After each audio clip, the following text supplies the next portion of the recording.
yaitu adalah sebuah transaksi atau bisnis yang dilakukan antara sesama pelaku bisnis. Singkatnya, kamu adalah seorang pemilik bisnis yang menawarkan produk kamu kepada perusahaan lain. Jadi, kamu tidak perlu menjualnya kepada konsumen perseorangan. Adapun tujuan utama dari B2B atau business to business yaitu adalah untuk menjalin kerjasama dalam jangka panjang antara perusahaan, menjamin ketersediaan bahan baku atau produk dalam jumlah besar, meningkatkan efisiensi distribusi dan logistik, membangun rantai pasok supply chain yang stabil. Apa sih contoh dari B2B atau business to business? Kita bisa mengambil contoh dari perusahaan atau PT Unilever, di mana PT Unilever ini menjual produk-produk seperti Rinso dan Lifebuoy, Alfamart dan Indomart. Dan bisa juga ke distributor besar, bukan langsung ke konsumennya. Bagaimana sih cara kerja B2B? Yang pertama, B2B berawal ketika suatu perusahaan membutuhkan produk dari perusahaan lain. Sebagai contoh, perusahaan A dan perusahaan B akan melakukan negosiasi hingga mencapai kesepakatan bersama. Biasanya, mereka juga akan membuat kontrak tertulis sebagai bukti persetujuan yang sah. Setelah itu, perusahaan B memberikan pengadaan barang dan jasa kepada perusahaan A sesuai kontrak.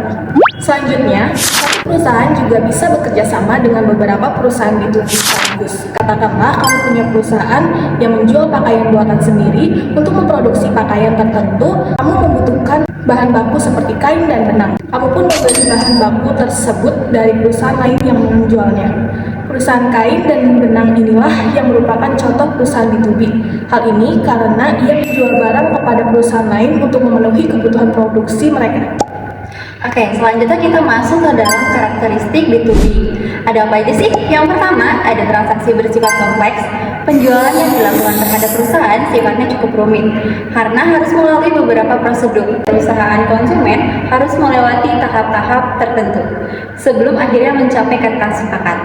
Jadi B2B tidak bisa disamakan dengan transaksi pada umumnya yang menjual produk langsung pada konsumen. Kedua, adanya hubungan baik yang sudah terjalin, kesepakatan yang tercapai dalam transaksi jual beli B2B. Didasari oleh hubungan yang baik antara dua pihak, hubungan ini bahkan telah dibangun dalam waktu yang cukup panjang. Melalui proses tersebut, perusahaan bisa sekaligus menyeleksi rekan bisnisnya agar jual beli berjalan dengan baik dan profesional. Yang ketiga, mengutamakan negosiasi.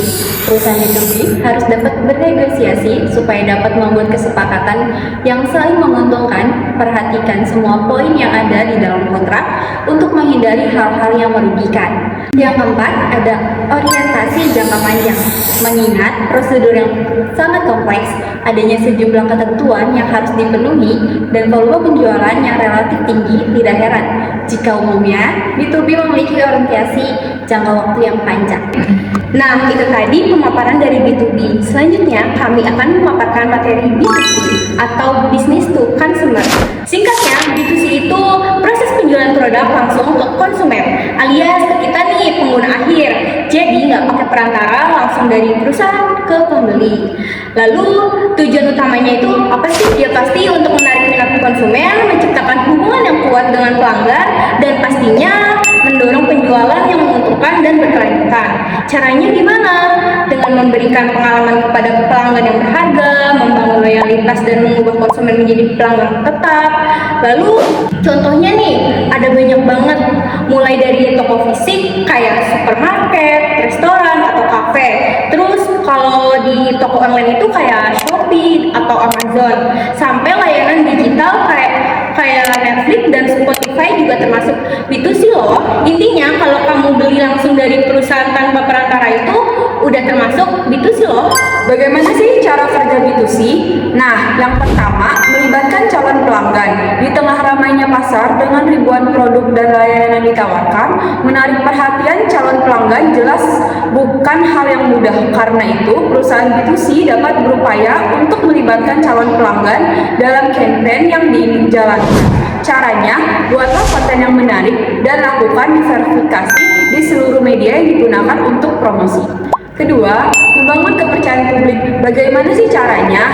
Nah, bisa melalui media sosial. Calon pembeli masa kini kerap mencari informasi produk dan layanan yang diinginkan sebelum akhirnya melakukan transaksi. Misalnya, seorang ingin membeli peralatan berkebun, maka ia akan berselancar di internet, baik melalui aplikasi maupun website. Disinilah kepercayaan calon konsumen bisa dibangun melalui email marketing, voucher diskon, artikel blog, bahkan podcast dan konten media sosial lainnya. Bukan hanya B2B aja yang mempunyai karakteristik, tetapi B2C juga mempunyai karakteristik, yaitu ada 4. Karakteristik yang pertama adalah terbuka untuk umum dan tidak terbatas, sehingga setiap informasi tentang produk atau jasa yang perusahaan buat, akunnya itu tersebar untuk seluruh masyarakat yang luas. Kedua, transaksi sederhana adalah prosedur transaksi model bisnis ini terjadi secara sederhana. Selain itu, transaksi tidak terlalu berdasarkan relasi atau hubungan yang terjalin antara perusahaan dan konsumennya. Ketiga, on-demand adalah model yang menyediakan produk atau jasa berdasarkan permintaan atau jasa perusahaan yang juga akan menyesuaikan dengan kebutuhan dan konsumennya.